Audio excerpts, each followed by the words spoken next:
If I told you this property is surrounded by an urban farm and it's only 15 minutes from the city, do you believe me? Designing bungalows come with its own sets of challenges. There's more space, but also more responsibility. It becomes an exercise of keen sensibility not to overbuild, but to stay honest.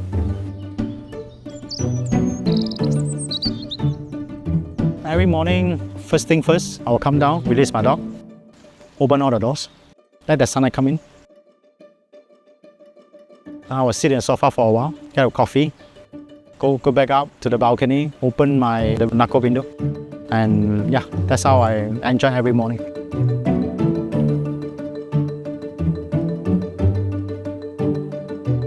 In this quiet neighborhood in Cheras, the Lapan House, designed by Sin Chung of Menta Matters, embodies this balance beautifully.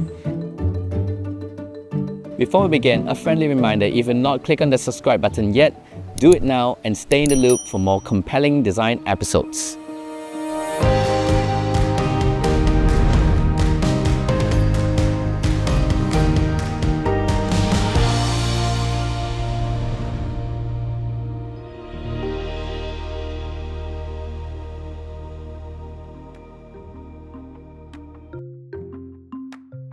A raw concrete facade softened by greenery sets the scene for subtle entry.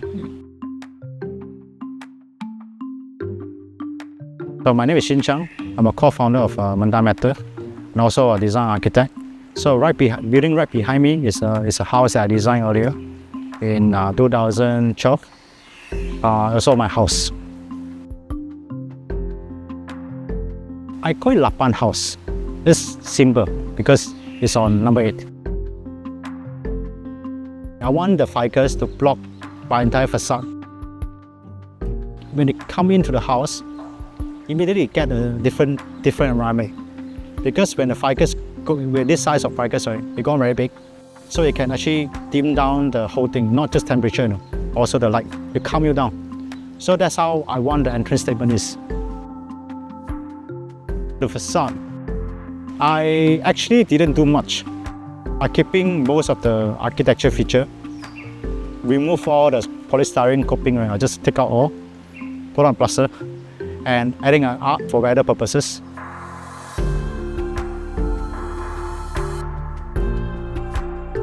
I just remove the gates and push the sort of boundary all the way closer to my entrance. And I change the orientation, so you just park the car, get out of the car, walk through a garden before you enter the house.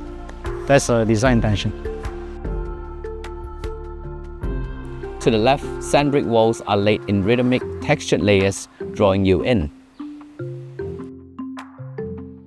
But these walls don't just guide, they grandly frame an approach of quiet anticipation to a tranquil fish pond. I use the cheapest material I can find those days. It's a sand brick. So I use the sand brick to create some gardens wall, where I use the garden wall sort of create more privacy, so that actually from outside you can't see the garden.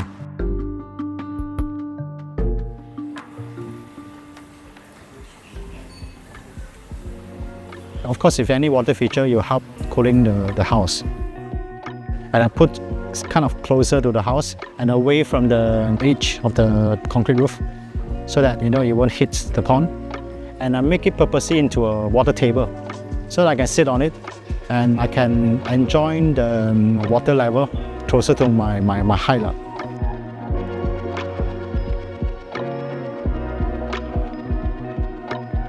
The trees are planted in a green, creating a calm and structured rhythm. This enhances airflow, and as the tree matures, these canopies form a natural ceiling. Initial idea is to block my parents' house so that they can see me. But now you go bigger. Okay, it's actually more connection now. Our first look at the home is defined by tall wooden doors opening to the garden, offering a glimpse inside. Okay, the layout pretty simple, like rectangular, long rectangular. So I didn't do any extension. What I did was just adding a balcony. Those days, the original house. It was just a simple pitch roof. It's only 600 overhang. So what I did is I extend 1.5, a certain part is 1.8, so it's to create more shade, so to cut the sunlight before the tree grown up. That's the only extension I did.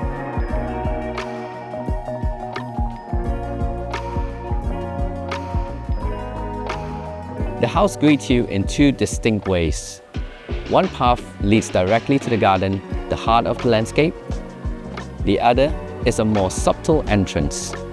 Tucked behind winds, a box-like structure creates a mystery. Step inside and you'll find a simple entrance.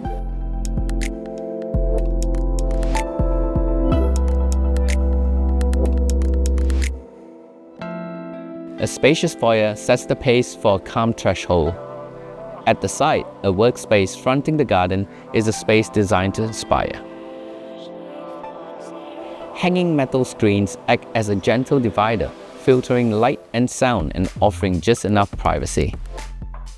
This maintains a seamless and fluid connection between spaces.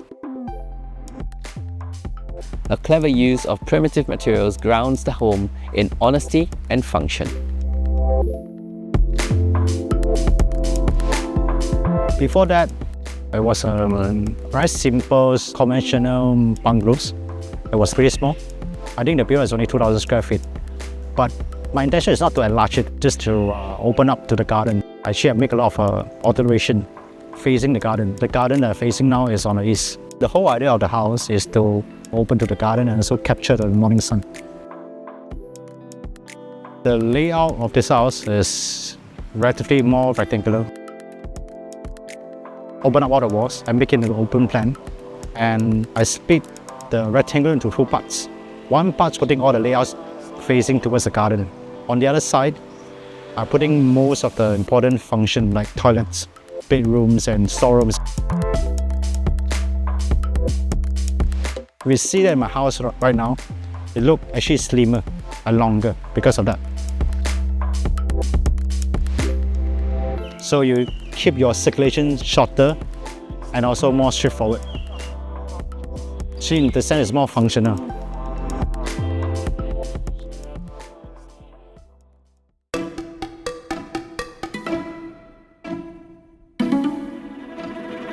Solid wooden doors open to reveal out to the garden. But what may seem simple at first glance is actually thoughtful craftsmanship. These are cleverly crafted two-tier doors. The lower panels can be shut during heavy rain, while the upper remain open, encouraging natural cross-ventilation. Basically, why I designed like that is, of course, partly I was influenced by Paulo Mendes, the Brazilian architect. The intention is because it was a 3-meter height. 3 meter you can't achieve with one single wood panel, right? So that divide basically based on the size of the material. The door is made with solid wood frame and plywood and also veneer. And that's it. It was last quite a while. Above the living area, a double volume void allows heat to rise and escape. Instead of leaving the void unused, netting was installed, making the space functional and unique.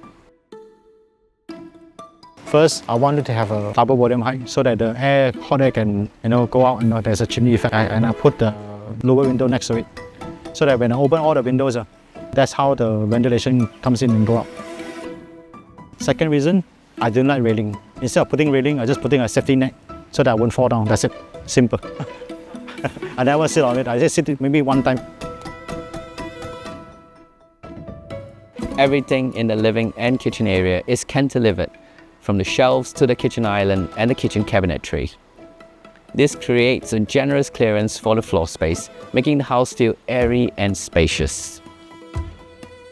It's more practical, and also we make the practical aesthetically pleasant.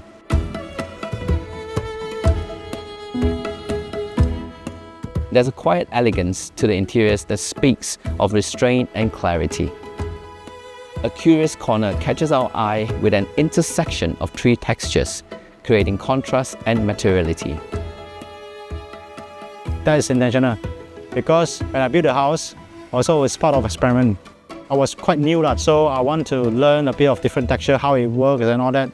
So I asked contractor, the workers, to do different texture for me to try to test out. That's a test wall. Same happened to the trees. Because I was working with Saxon Design, landscape firm, right? So I was curious, oh, this tree, when it grow up, will become what? I'll plant it and just watch it. The terrazzo floor tells a story that embraces wear and time. In a home like this, perfection isn't pristine, it's lived in. There's beauty in how it ages quietly, celebrating imperfection.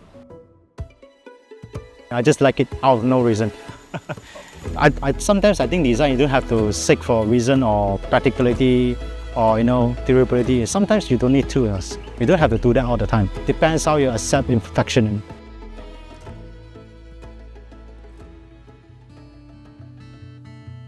In the kitchen, a stainless steel countertop anchors the space. The kitchen blends red brick, marble and cement, creating a warm yet industrial feel that's both functional and inviting. Large window frames the garden at every turn, keeping you constantly connected to nature. The master bedroom takes on a unique layout with a walk-in wardrobe positioned like an island in the center of the bedroom.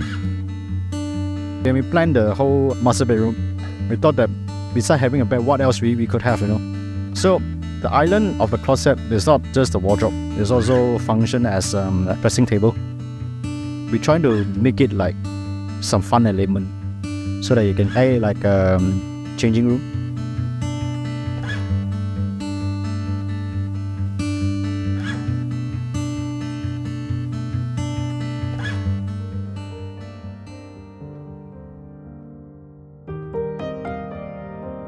At the edge of the home, a shared garden managed by Sin Chung's uncle features an avocado farm thriving on shared resources for the neighborhood. This is a thoughtful idea for those living in gated communities on how to make the most of extra land.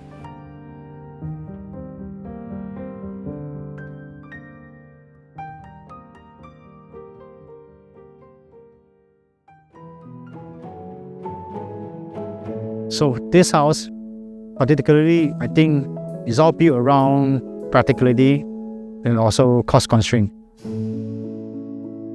So basically, I always believe in something simple and practical. I think this kind of design, basically, it reflects how I see things. The interaction should be more seamless, if you ask me.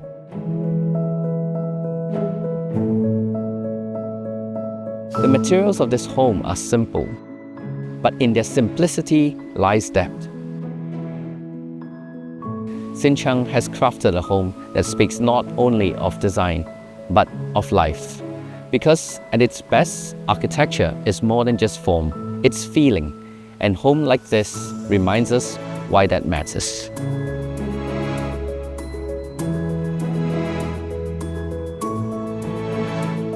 If you enjoyed this episode and you want to learn more about interior design and architecture related content, please click on the subscribe button to stay in the loop of more compelling design episodes. My name is Alex Lee and I am from Design Seed. Thank you for watching. I'll see you guys next week.